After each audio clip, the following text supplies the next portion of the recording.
এবার আপনি মানুষ কয়জন? ধৈর্য আর প্রতিবাদ কয়টা?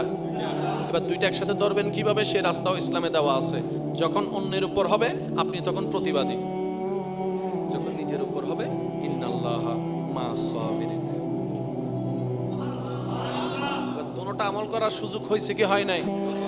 এটার নাম ইসলাম না? সুবহানাল্লাহ। আর কেন ছোট হইতো আল্লাহ? এটার নাম কি? জোরে বলেন, এটার নাম কি? এটার নাম কি? এটার নাম কি? এবার এই সিস্টেম দিয়েছেন কে? অন্যের প্রতি হলে প্রতিবাদ করো, নিজের ব্যাপারে হলে ধৈর্য ধরো। এবার আপনি দেখেন আপনার সমাজে ঠিক উল্টাটাই চলে। অন্যের ব্যাপারে আমরা, আর নিজের ব্যাপার যখন হয় কি হলি দি তুই আমি কেন হন না রে, আইসো না বেড়া গাছতলা, তারপর বুঝিবি কি করেছি। জোরে বলেন কি করেছি?